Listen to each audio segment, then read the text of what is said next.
मैं विनय दुबे मुंबई से। जिस तरह से बिना सोचे समझे, बिना गरीबों और मजदूरों का जीवनों का मूल्यांकन किए, जिस तरह से नरेंद्र मोदी जी आते हैं, 3 घंटे का समय देते हैं और पूरे देश को लॉकडाउन की स्थिति में झोंक देते हैं। उनको ये भी अंदाजा नहीं था कि एक गरीब तबका जो मजदूरी करता है, दिहाड़ी करता है, वो कैसे जीवन यापन करेगा। कोई भी प्लानिंग नहीं, कोई भी व्यवस्था न होने के बावजूद लॉकडाउन में भारत को झोंक दिया जाता है। लोग उसको भी मंजूर कर लेते हैं। मोदी जी कहते हैं कि आप ताली बजाओ, लोग ताली बजाते हैं। मोदी जी कहते हैं आप दिया जलाओ, लोग दिया जलाते हैं। लेकिन आज जो परिस्थिति है इन मजदूर भाइयों की, खास करके जो गरीब तबका है, जो महाराष्ट्र मुंबई में फंसा हुआ है, कोई इलाज कराने के लिए आया था, कोई अपने रोजगार के चलते यहाँ पे आया था, आज उनकी जेबें खाली हैं। कितना दिन आदमी सरवाइव कर सकता है? आज उनके घर पे राशन नहीं है, भुखमरी की स्थिति है। इन्हीं लोगों को अपने देश, अपने प्रदेश, उत्तर प्रदेश या अपने परिवार के बीच जाना चाहते हैं। इनके लिए मैंने 40 बसेस की व्यवस्था की थी। मैंने सभी राज्य सरकारों को लिखा था कि हमें ये 40 बस चलाने की परमिशन दी जाए और इन मजदूरों को निःशुल्क, बिना इनसे 1 रुपया लिए इनके प्रदेशों को छोड़ने की मैंने पूरी प्रबंधन की थी। लेकिन अभी तक इस परमिशन पे कोई भी कार्यवाही नहीं हुई है। मैं खास करके रेलवे मंत्रालय से और खास करके प्रधानमंत्री जी से निवेदन करना चाहता हूं कि 14 तारीख को लॉकडाउन की स्थिति खत्म हो रही है, उसके बाद कृपया करके महाराष्ट्र, मुंबई, पुणे, नासिक ये इलाकों से 2 से 3 दिन के लिए रेलवे जो ट्रेनें हैं, अनारक्षित ही सही, वो छोड़े, ताकि वो उत्तर भारत की तरफ, उत्तर प्रदेश, बिहार, झारखंड, पश्चिम बंगाल, इन राज्यों में जाके जो मजदूर है अपने घर पहुंच सके, अपने परिवार के बीच पहुंच सके।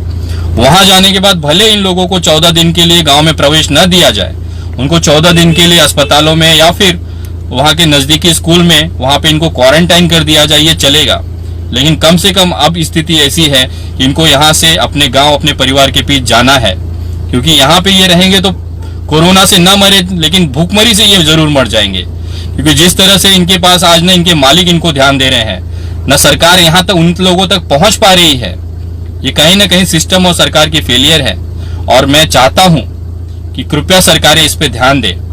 और अगर ये चीजें नहीं हो पाती हैं, बस की परमिशन नहीं मिलती है, रेलवे नहीं चल पाती है, तो मैं आपको एक सूचना देना चाहता हूं इस वीडियो के माध्यम से कि आगामी 14-15 तारीख तक हम इंतजार करेंगे।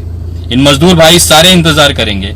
और अगर इस पे कोई ठोस कार्यवाही या ठोस निर्णय सरकार नहीं ले पाती है, तो मैं विनय दुबे इस पूरे मजदूरों का, हजारों और लाखों की संख्या में जो मजदूर महाराष्ट्र, मुंबई में फंसे हैं, उनको लेके उत्तर भारत की तरफ पैदल यात्रा पे मैं निकलूंगा।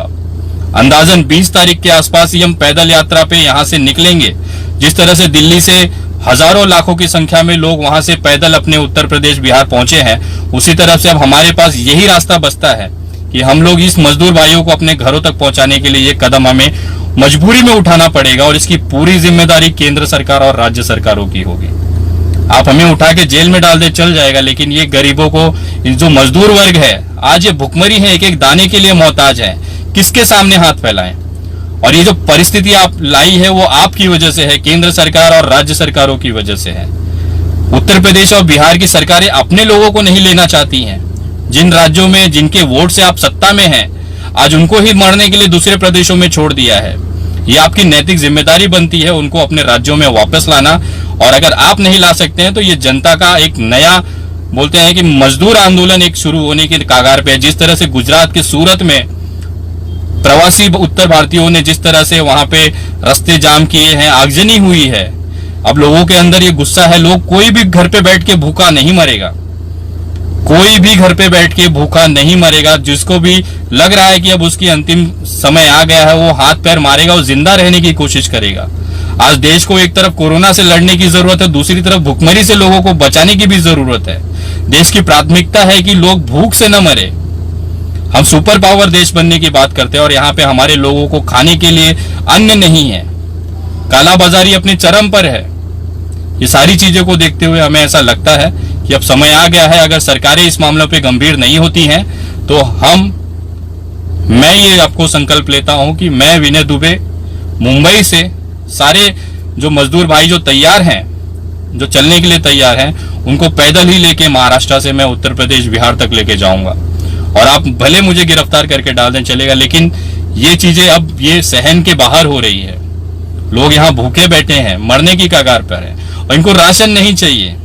इनको भोजन नहीं चाहिए, बस अपने परिवार के बीच जाना चाहते हैं। छोटी सी गुजारिश है, इनको सिर्फ अपने परिवार के बीच जाना है। वो भले वहां जाके मर जाएंगे चलेगा, लेकिन अपने परिवार के बीच रहना चाहते हैं। आप इनकी परिस्थितियों को समझें और मैं आशा करता हूं केंद्र सरकार जल्द ही इस पे कोई ठोस निर्णय ले, अन्यथा फिर हम पैदल निकलने पे मजबूर हैं और इसकी पूरी जिम्मेदारी केंद्र सरकार की होगी। आपके पास रेलवे है, खड़ी है, ऐसे कुछ व्यवस्थाएं करें, स्वास्थ्य सुविधाएं, चेकअप करें लोगों का, कि उनको पहले स्क्रीनिंग कर लिया जाए, कोरोना टेस्ट करके ट्रेनों में बैठा जाए, और जहां पे भी उतर रहे हैं अपने गांव में उनको डायरेक्ट ना भेज के वहां पे उनको क्वारंटाइन कर दिया जाए। ये उनको मंजूर है, लेकिन यहाँ पे तिल तिल रह के अपने एक 10 बाई 10 के रूम में 15 लोग सोए हुए हैं, वो ऐसे ही मर जाएंगे भुखमरी से। तो कृपया एक मानवीय आधार पे मैं निवेदन करता हूँ कि केंद्र सरकार और राज्य सरकार इसमें गंभीरता से लें, अन्यथा मजदूर आंदोलन एक शुरू होगा तो किसी से नहीं रुकेगा ये। और ये आपकी फेलियर है, ये सरकार की फेलियर है। केंद्र सरकार के पास सारे संसाधन होने के बावजूद अगर मजदूर पैदल जाता है, ये सबसे बड़े शर्म की बात है हमारे देश के लिए। एक मजदूर को, एक गरीब तबके को अपने परिवार के बीच में जाने से आप नहीं रोक सकते सर, चाहे आप कितनी भी पुलिस लगा लीजिए। जिस दिन ये मजदूर अपने पे आ गया, ये मजदूर और किसान ही एक ऐसा वर्ग है जिससे देश चलता है। अगर हम उसके बारे में नहीं सोच पाते हैं तो हम कभी भी आगे नहीं बढ़ पाएंगे। छोटा सा निवेदन है, और उन तमाम मजदूर भाइयों से मेरा निवेदन है, अगर आप तैयार हैं इस मुहिम में गांव चलने के लिए, पैदल अगर चलने में सक्षम है, यहाँ रह के मरिए या तो अपने परिवार के बीच पहुंचिए, 2 ही ऑप्शन है। अगर आप चलना चाहते हैं तो मेरे मोबाइल नंबर 9799151849 पे आप कितने लोग हैं और चलने के लिए अगर तैयार हैं पैदल करके, तो उसकी जानकारी मुझे व्हाट्सअप करिए 7999151849, ताकि वो सारे आंकड़े मैं सरकार के सामने रख सकूं। अगर आप नहीं मानते हैं तो इतने सारे लोग पैदल चलने के लिए तैयार हैं, मुझे कृपया व्हाट्सअप करें। आपके पास 50 लोग हैं, 25 लोग हैं जो तैयार हैं उत्तर प्रदेश चलने के लिए, और मैं आपको ये वचन देता हूं कि रास्ते में आपको भोजन, आपको पानी की व्यवस्था मेरी तरफ से रहेगी, आप उसकी चिंता ना करें। पूरा रास्ता मैं आप लोगों का साथ दूंगा, आपके साथ चलूंगा, और आखिर में आपको घर पे पहुंचा के मैं वापस आऊंगा। भले मुझे पैदल वापस आना पड़े चलेगा, लेकिन यहाँ पे मैं आप लोगों को ऐसे लावारिसों के जैसे नहीं छोड़ सकता। आपके बच्चे आपका इंतजार कर रहे हैं, आपका पिताजी आपका इंतजार कर रहे हैं, आपकी पत्नी आपका इंतजार कर रहा है, आपका गांव आपका इंतजार कर रहा है।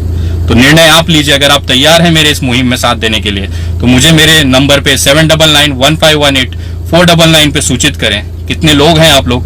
और आगामी 20 तारीख तक मेरा अंदाजा है कि अगर सरकारें कार्यवाही नहीं करती है, 17-18 तारीख तक कोई ठोस निर्णय नहीं निकलता, तो 20 तारीख को पक्का है सुबह के समय हम ये अपना पैदल मार्च मुंबई से उत्तर प्रदेश, बिहार, बंगाल तक लेके जाएंगे। जय हिंद।